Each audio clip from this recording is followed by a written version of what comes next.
understand the truth, man. That's why Yahushua, when he was talking to the Israelites, he always said, if he have an ear, let him hear. Because he knew back then everybody could understand it at the time. That's why he spoke in parables, and that's what we're doing today. Even though it's so simple about Thanksgiving, the majority of our people still can't understand the true origin of it. Come on. Right. No, you gonna say something? I'm just saying, going back to the scripture, Shekinah brought out there and talking about let's stay here and be converted and healed. You know, because last year this time, man, I was celebrating all these holidays, man.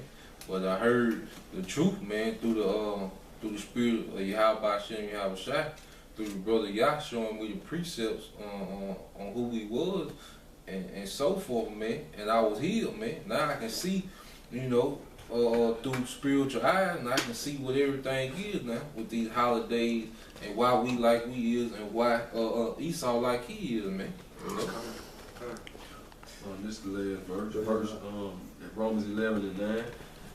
And David said, let their table be made a snare and a trap and a stumbling block and a recompense unto them. And that table is this truth, man. And so basically, David wished wicked on 2/3 of our people, man. Jeremiah prayed that Yahweh Shemashah destroy his enemies, which are 2/3 of our people, man. So the reason why these our brothers and sisters can't get this information is because it's not for them to get, man. And which goes back to Yahweh, because he ultimately placed the spirit on David to pray that prayer, man. Come, it started out saying the Most High gave them this spirit of slumber. Verse 10, let their eyes be darkened, that they may not see, and bow down their back always. And always meaning you're going to be destroyed, man. And you're going to have to get it. Well, you're not going to get it. You know what I'm saying? Once you're destroyed, you're going to have to come in as a newborn baby, man, on the other side, man. But as long as you keep going through reincarnations, you're never going to get the truth, man. All right, I'm going to get back to this article. It states, this patronizing version of history excludes many embarrassing facts of European history. You gonna say something about? Yeah, right. Because when they started, when you actually had the English first started to come over here, they started landing on the North America. Their main thing was getting the Native Americans and taking them back as slaves, man, to the different countries in Europe, man. Like Spain and Portugal was one of the main two countries. But that was the thing, man. It was getting them as slaves and bringing them back, man. You know? Taking them back to Europe because the natives, you know, of America, they was the first slaves, man. You know, they ain't started bringing like the so-called Negroes, so-called Haitians and Jamaicans. They started bringing them later, man. But the natives was, you know, the Northern Kingdom was the first slaves. They were taking them back to Europe as slaves first, man. Go ahead, bro. All right, bro. As stated by James W. Lowen, author of Lies My Teacher Told Me, many college students are unaware of the horrific plague that devastated and significantly reduced the population of natives after Columbus' arrival in the New World. Speaking on that plague, as far as North America, like all the natives that escaped, they was trying to put them in slaves. That's what they did, man. They actually left smallpox in the land to kill them off for all those that escaped, man. You know, it's gonna get into it. You may want to elaborate on it. Most diseases came from animals that were domesticated by Europeans. Cowpox from cows led to smallpox, which was later spread through gifts of blankets by infected Europeans. And they done that purposely, man. You know, going back to the scripture the brother read, they words were smoother than butter. They was like, here, cause see the so-called natives, they were actually trading and actually helping them, man. You know what I'm saying? They was actually sincere with helping the so-called white man. But what did the white man do? He act like he was helping them, but at the same time, he was figuring out ways to plot and kill them, man. Right. They actually showed them how to survive. It wasn't only corn. They taught them how to plant. They taught them how to plant squash. They taught them how. Then to show you in that movie Revenant with Leonardo DiCaprio, they taught them how to. They was getting them pelts, which was the animal skin, you know, that the natives was using to keep warm, man, because they knew all that, man. Right. You know, the buffalo was like one of the main animals they used for that, man. And that's an example of biological warfare. And those are saying Edomites today about to basically do the same thing again to our people today. Yeah. And this article is actually going off because Esau deliberately gave these blankets because they knew the effect it was gonna have on our people, man. Right, because Esau, even though it was the Lord's will for them to take the tribes down, man, because he had to punish them for going out, punish us as a whole, man. Esau couldn't beat. Esau had his guns and all that, but he still couldn't beat. He still couldn't beat them in war tactics, man. He still wasn't ready for them, so he had to use little shit like his little biological warfare to defeat them, man. He couldn't straight up beat them, and he had the gun, man. Hey, y'all, because they had a form of spiritual power, man. Hey, Gad was literally chasing down deer on foot, taking them down, and that's quoted in the book of James the Deer. And they could actually run 300 miles, man, with water in their mouth, holding their head back and not spill that shit. That's the equivalent to fucking 3 football fields, man. And when they was shooting them, they used to run 300 miles. Now yours like 200 miles. 300 miles, Salaki, man. And then when they was shooting them, they used to dodge them and shit, man. And then get behind a person that was hitting that was actually shooting at them and touch them, man. You know what I'm saying? It was just a game they were playing, man. So they had actually spiritual power when they got here, man. This Genesis 49 and 19. Gad, a troop shall overcome him. Right, see, so that's all a part of prophecy, man. And who's that troop, man? It really was the whole U.S. cavalry, man. You know, yeah. Which Andrew Jackson was like he was like the top dog from fucking up Gad, man. Yeah, but Indian Removal Act. Man, right, with the Indian Removal Act, man. But it say a troop shall overcome them, man. You know, which that troop did was all a part of prophecy. Go ahead, bro. But he should overcome at the last. Right, but Gad gonna overcome at the last, man. So now we at the last, man. We're just talking about the last days. Gad finna rouse back up, man. Like that whole thing in North Dakota. See, all it's doing is everything Esau doing. The Lord, just like how the Lord took the tribes down, He gonna use the same man to rouse the tribes back up, and let them know, look, your enemy ain't going nowhere. He been ruling over you for all these hundreds and hundreds of years. You here, he's still here.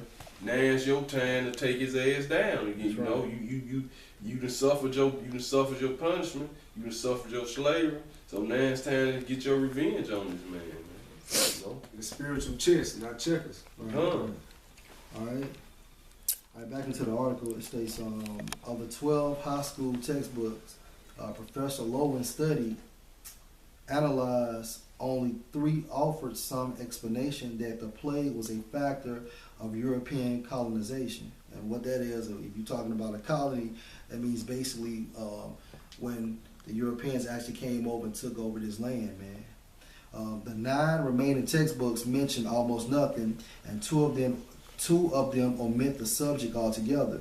He writes, each of the other 7 furnishes only a fragment of a paragraph that does not even make it into the index, let alone into students' minds. Why is it important to mention the plague? It reinforced European ethnocentrism. And what that is basically judging another culture based on your standards and your culture, man, which hardly produced a friendly relationship between the natives and Europeans. To most of the pilgrims and Europeans, the natives were heathen, savages, treacherous, and satanic.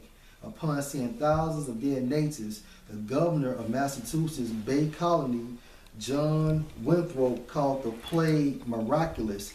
In 1634, he wrote to a friend in England, but for the natives, and this is this quote, but for the natives in these parts, God hath so pursued them, as for 300 miles space, the greatest part of them are swept away by the smallpox, which still continues among them. So as God hath thereby cleared our title to this place, those who remain in these parts, being in all not filthy, have put themselves under our protection. Which going back to the scripture the brother read, Gad, a troop shall overcome thee, but at the end they shall overcome them. Somebody get Isaiah 47 for me real quick, guys. If you don't got some more to the article, let's say giving them to thy hands. Cause I'm finna get into actually where Thanksgiving came from. Okay. Isaiah 47:6. Isaiah 47:6.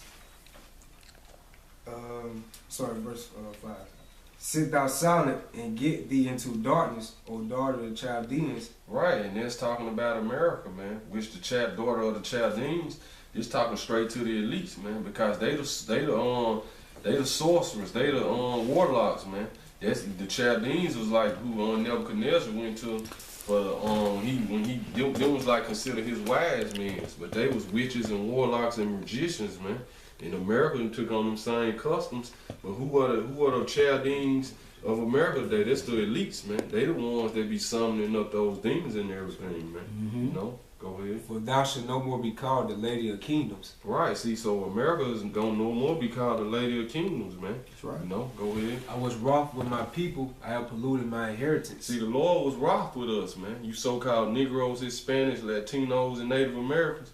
The Lord was wroth with us, but what did he say? He polluted his inheritance, man. We his inheritance. Go ahead.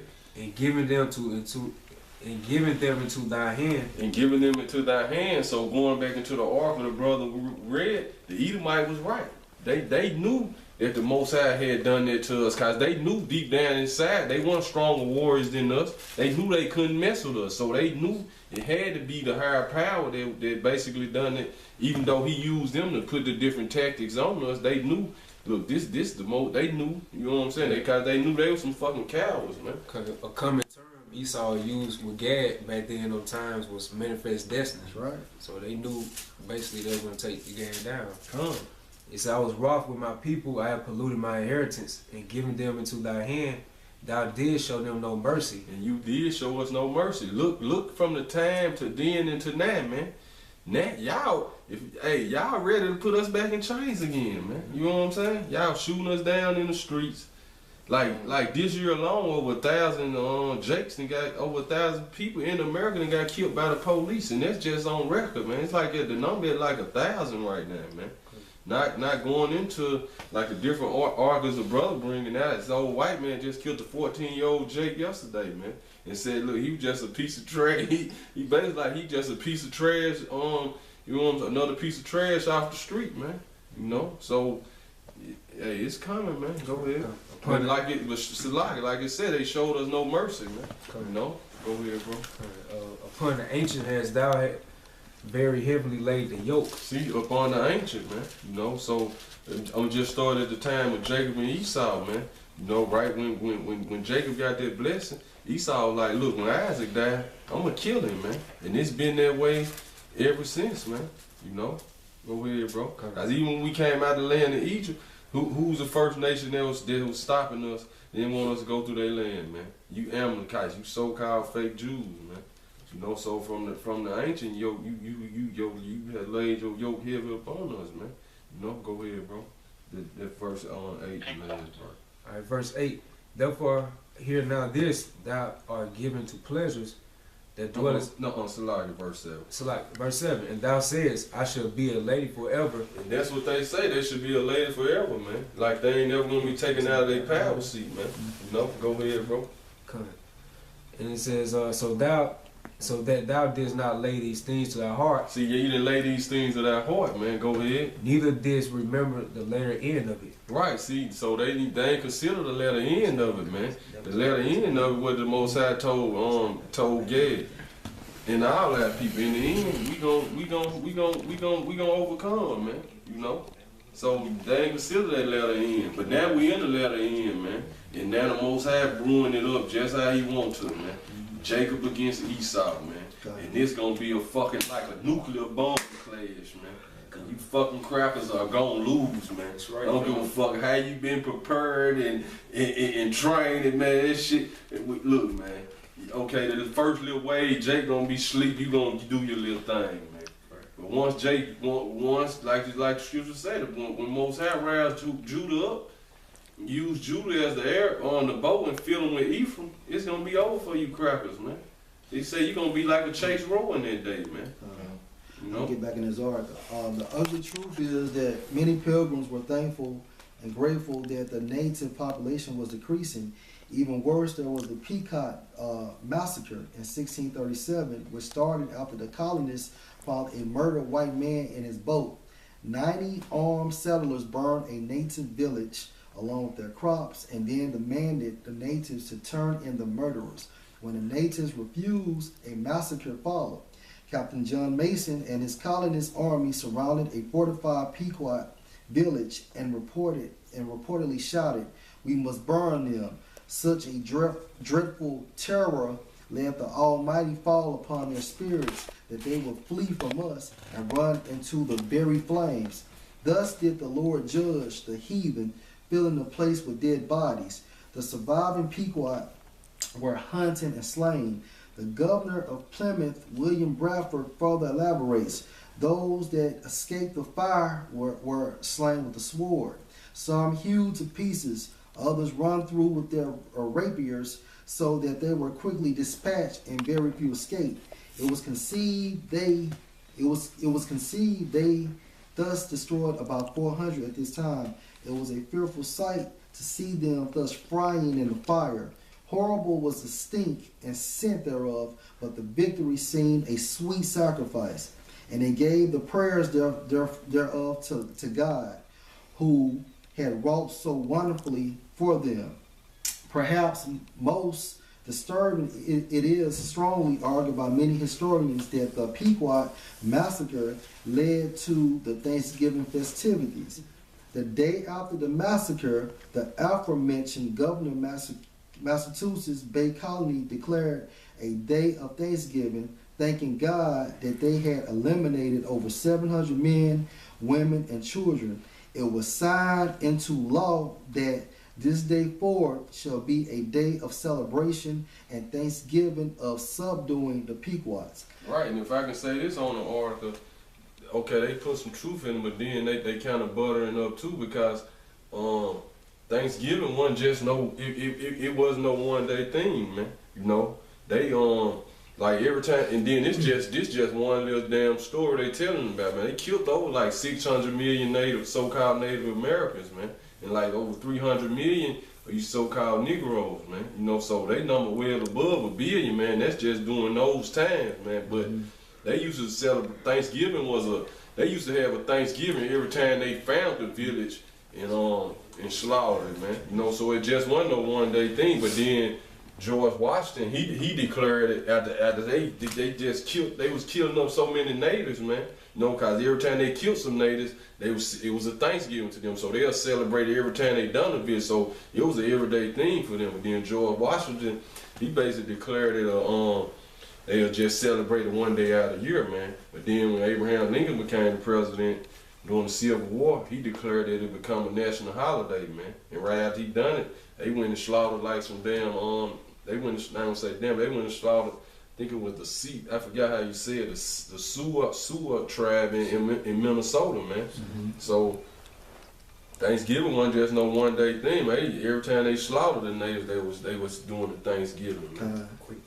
Go ahead. Amos 1:11, thus said the Lord, for 3 transgressions of Edom, and for 4, who was Edom, man? You so-called white people, man, because the word Edom go back to the Hebrew word out of one, which means red, man. You red, that's why you known as rednecks, man. You know, you red though, but you try to put that title on Gad, man. You know, but you the true rednecks, man. You the true red people, man. You know? The red skin, the red skin. You the true red skin. Yeah. See, I would not turn away the punishment thereof. So the Lord said He's not gonna turn your punishment thereof away, man. Go ahead. Because he did pursue his brother with the sword, and did cast all pity, and his anger did. It said it did cast off all pity, and his anger did tear perpetually. He kept his wrath forever. Right, because when you came here, we treated you like a brother, man. You know what I'm saying? And what did you do? Like I said, you pursued us with the sword, man, and didn't show no pity, man. So the Lord is not gonna turn your punishment away, man. Now it's time for you to pay. See, the Lord got y'all so prideful and hyped up, man, that y'all actually think y'all finna take us back to these days, man. Y'all actually think y'all finna get a chance to put us in chains again, man. You know? That's it on that, bro. Let me wrap this article up. Okay, go ahead. This is almost. All right, it states, now one may ask, what about Squanto? who learned to speak English and help the hungry, ill, and poor pilgrims, as cited by Professor Lowen. And Squanto, even with Squanto, man, he was a slave in England. He ended up escaping. It was in one of those